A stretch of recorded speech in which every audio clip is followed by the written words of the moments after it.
Kumusta mga idol, tropa? Welcome pong muli sa ating channel. Sa video na to mga idol, ay isi-share ko po sa inyo kung paano maglagay ng click sound sa ating mga flasher or sa signal light. Yan mga idol, meron tayong dalawang LED. Ito yung gagawin nating example para sa ating left and right ng signal light. At syempre, flasher relay mga idol.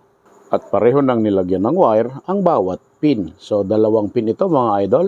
Pin letter B at saka yung isa, pin letter L. Ayan, at kailangan din natin dito ng signal light switch kasama na ang socket at may tatlong wire. At syempre, kailangan din natin dito ng battery mga idol tropa. Ayan, at kompleto na ang mga kailangan natin para mabuo ang flasher. Umpisahan na natin mga idol tropa. Pero bago yan mga idol, kung bakit hindi ko to actual na ikinabit sa motor sa ganitong paraan ay magkakaroon pa tayo ng dagdag kaalaman kung paano magkabit or maglagay ng signal light sa isang motor kung ito ay walang signal light. Halimbawa sa isang motor na totally wala na talagang signal light ay pwede natin itong i-apply. Ayan mga idol, umpisa na natin. Wire na galing sa pin letter B ng ating flash relay mga idol. Ikakabit natin ito sa positive terminal ng battery. At kung ito naman ay nasa motor, ang pin letter B ng flash relay ay nakakabit naman sa accessories wire. Ayan, nakakabit na ang wire na galing sa pin letter B ng flash relay sa positive terminal ng battery.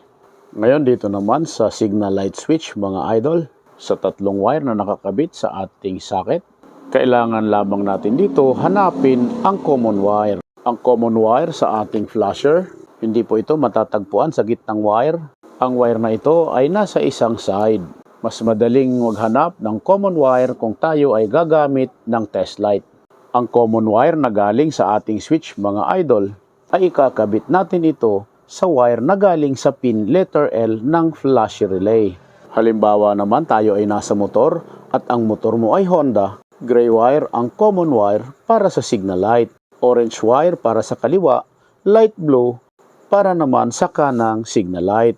Ngayon dito tayo sa LED mga idol. Pagsamahin ang ground wire ng ating LED at ikakabit naman natin ito sa ground terminal ng battery. Ngayon balik tayo sa switch mga idol kung saan ang common wire ay nakakabit na sa wire na galing sa pin letter L ng flash relay. At dito naman sa natitirang dalawang wire kung saan ito yung red at white wire, ito naman ay para sa supply ng flasher sa kaliwa at sa kanan. Red wire para sa kaliwa at ang white wire ay para naman sa kanan. Ayan mga idol, red wire na galing sa ating switch ay kinabit natin sa positive wire ng LED na nakapwesto sa kaliwa. At ang white wire naman na galing sa switch ay kinabit natin ito sa positive wire ng LED na nakapwesto naman sa kanan. Ayan, at meron na tayong signal light mga idol. Subukan natin ang sa kaliwang side. Ayan, meron. Ngayon, subukan naman natin ang sa kanan.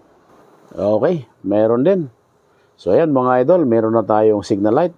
At ngayon naman, para makapag-create tayo ng click sound kapag tayo ay gagamit ng ating flasher, ay kailangan natin dito ng starter relay. Ngayon, subukan natin kung gaano kalakas ang click sound ng ganitong klaseng starter relay.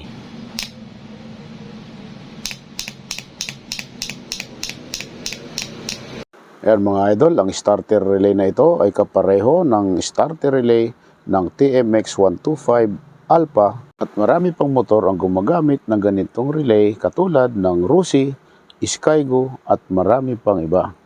Ayan mga idol, so dito sa relay, itong dalawang wire lang ang ating kailangan at gagamit lamang tayo ng dalawang diode at napakadali lang nitong gawin mga idol. Ayan, so dito sa dalawang diode mga idol, dito sa parte ng diode na may marking na silver ay pagsamahin lamang natin itong dalawang wire. At pagkatapos yung pinagsama nating wire ng diode ay dudugtungan naman natin ito ng wire mga idol. Okay? Ang pinagsamang wire ng diode kung saan ito yung parte ng diode na may marking, ay dinugtungan natin ito ng wire.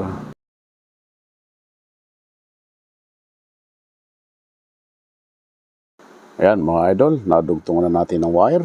At itong wire mga idol ay dinugtong natin doon sa pinagsamang wire ng diode, ay ikakabit naman natin ito kahit saan dito sa dalawang wire na galing naman sa starter relay. Ayan mga idol, so pwede natin ikabit kahit saan sa dalawang wire na yan. Ayan, at naikabit na natin mga idol.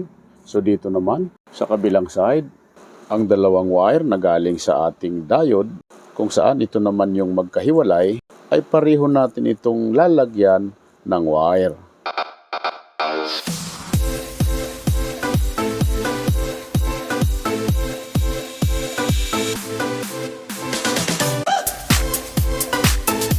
Ayan, okay na tayo sa ating starter relay mga idol, at naikabit na rin natin ang diode at nadugtungan na rin natin ito ng wire.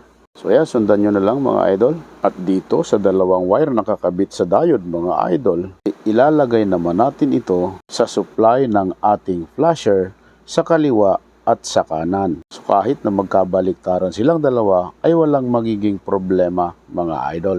Halimbawa naman kung ikaw ay nasa motor at ang motor mo ay Yamaha, ay ikakabit mo itong dalawang wire na galing sa diode sa dark green at dark brown ng magkabilang signal light. Kaya naman ang motor mo ay Honda, ikakabit mo naman ito sa kulay orange at light blue na wire ng iyong signal light. Okay mga idol, sana nasundan at sana may natutunan kayo sa video na ito.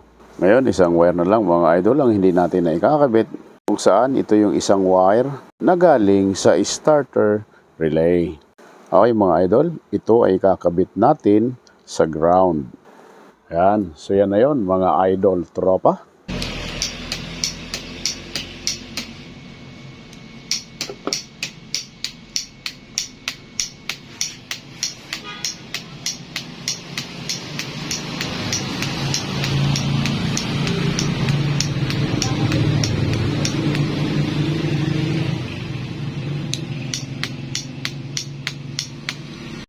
Yan mga idol tropa, maraming salamat sa panonood.